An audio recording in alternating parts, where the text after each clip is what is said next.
Welcome back to Two Girls Real Talk. I am Sarah. and I'm Sastra. Thank you so much for joining us.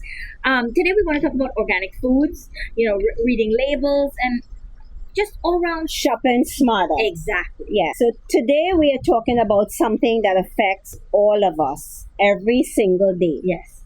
What we are putting into our bodies. Yeah. We hear words like organic, natural, grass-fed, non-GMO, and all natural. What do these labels really mean? Are they worth the extra cost? Yeah. I mean, especially with what FDA is approving these days, So, We are shopping at these big warehouses, like, call the name Sam's Club. Costco is my favorite.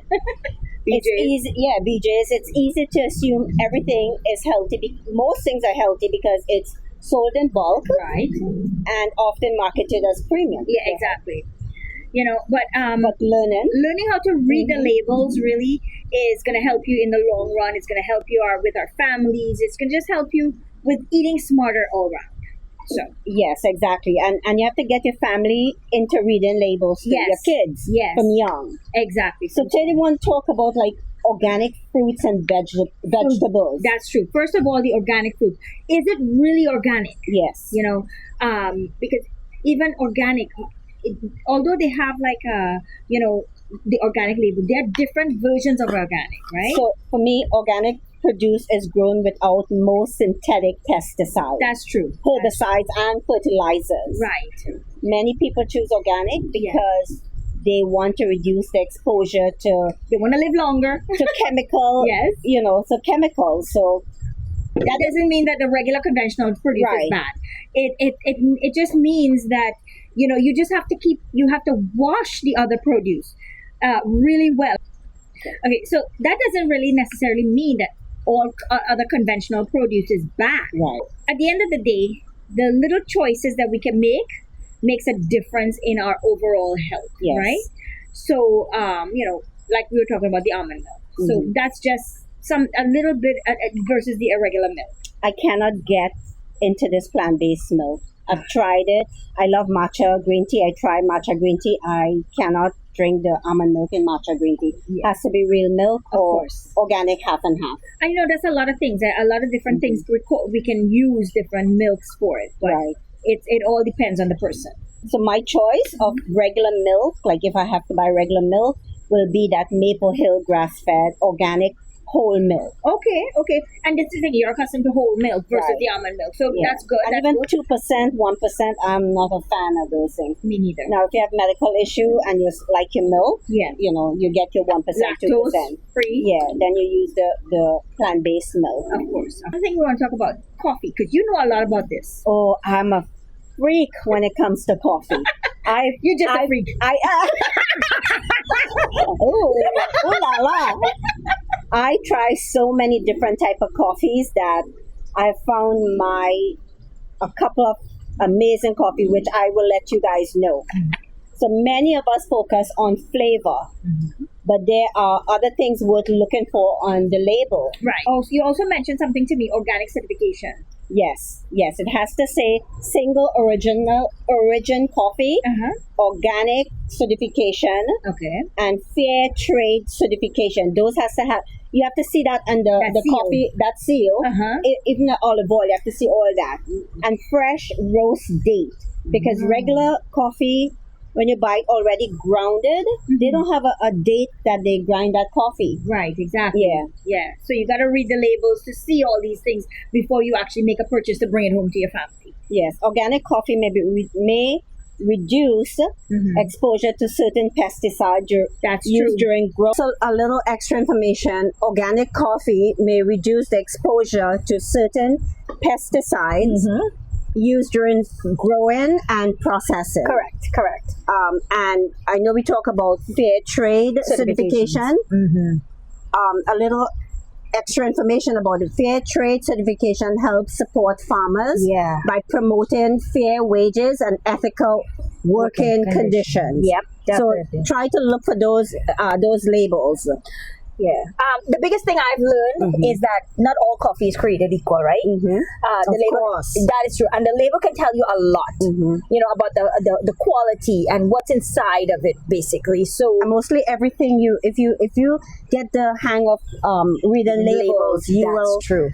you will mightn't shop and buy everything you normally buy. Exactly. So, tell us, what's your favorite coffee? Let us know in the comments. Let us know what's your favorite coffee, even if it's, ground coffee, if it's, instant, let us know. And, tell us if you know the difference between premium and regular coffee. Right. What's some of coffees that you've tried?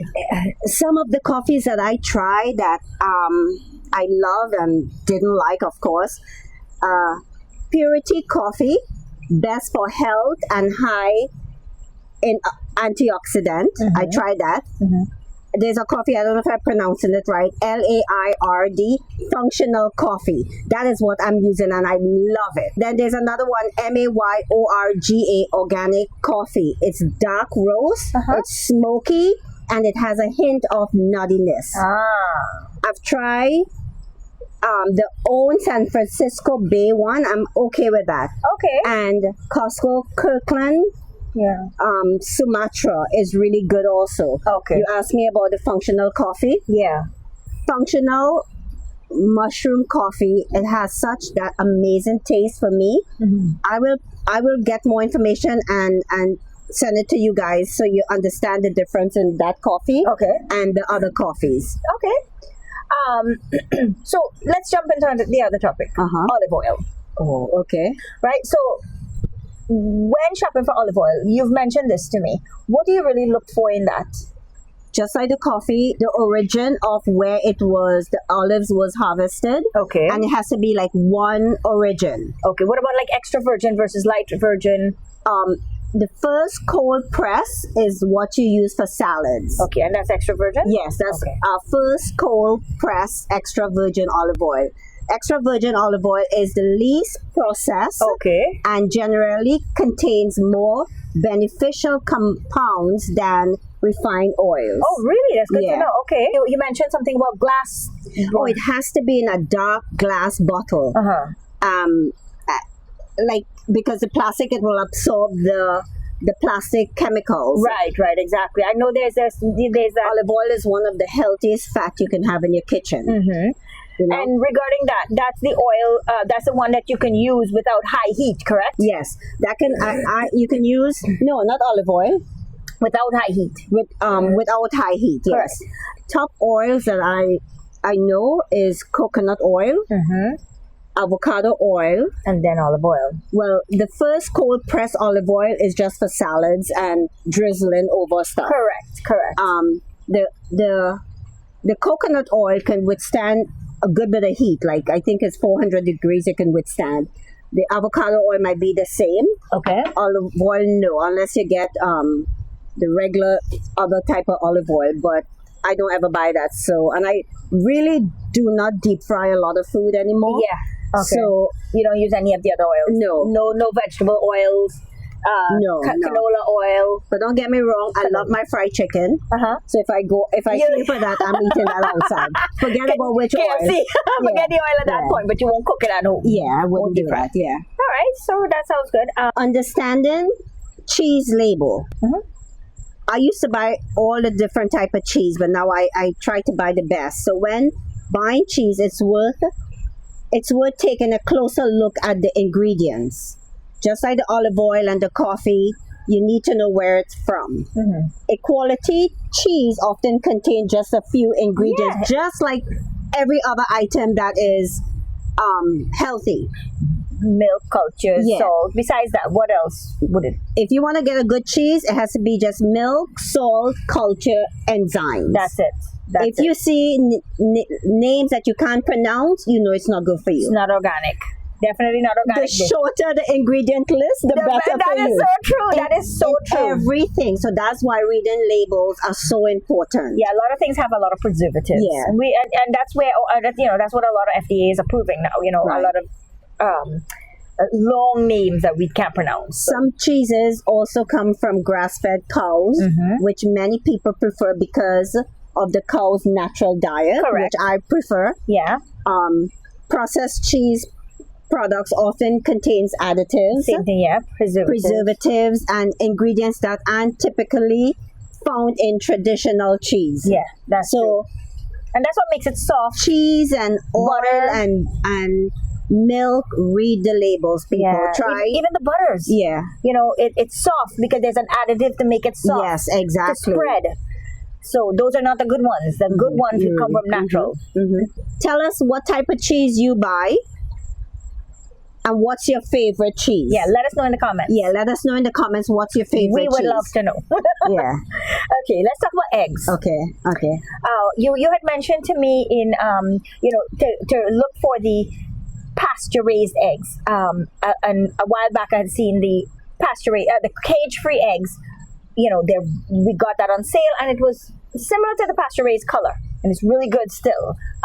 Compared to the white eggs, that the yellow is like very light versus the pasture raised, which is very dark, almost orange. Egg labels, you have to read that too, but it's very confusing. Okay. You will see terms like cage free, range free, pasture raised, organic. Okay. These are some labels big marketing companies throw at you. Okay. These terms are not all the same. Okay. Give me an explanation on those. Pasture raised generally means pasture raised generally means hens have more outdoor access, while organic eggs come from hens fed organic feed. Okay. You want the hens to be outside roaming. Right. Free. Yeah, Not with the feel like organic feed. Got you.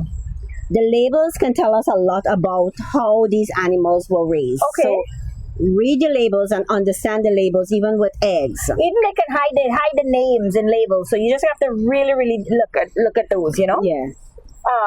So are the eggs worth paying that extra? For me, yes. Okay. I will pay the extra for pasture raised. Oh, when buying yogurt, you really got to look at the front of the package. You turn it around and read. There's a lot of sugar content, protein content. The ingredient list is, A mile and a half. exactly. The yogurts, it's just the organic ones is what you got to look at. You have to see a lot of live cultures, and a lot of the yogurts don't have a lot Just of like in our last podcast, we talk about probiotics. Yeah. Exactly. The homemade ones are a lot more versus the store-bought one, right? Many of the flavors, the yogurts contain surprising amount of added sugar. The plain ones, of course, don't. But yes, the sugar, the cherry, the vanilla. if you want something sweet, add a little organic maple syrup to it. That's it. Or some simple. natural fruits, some regular fruits. Exactly. The healthier ones, they have, the most beneficial probiotic cultures that support the gut health, as we had discussed in our last one. But, the sugar content, you want to stay away from the ones that have a lot of sugar content, Right. Do you eat, yogurt regularly? Do you, have a, flavor, a favorite flavor, favorite brand? Favorite brand? Let us know. Yeah. Let us know. So bread can be one of the most misleading foods in the grocery, right? Words like multigrain, whole wheat, made with whole grains, and all of these, they don't necessarily mean that the bread is whole grain. Right. They contain whole grain, but the main ingredient is still the gluten. Yeah. The first ingredient should ideally say 100% whole wheat or another, whole grain. It's just a whole grain. I read that too. But Yeah. it contains whole grain, Right. which is part of the unhealthy part, and then that's it's like a small ingredient.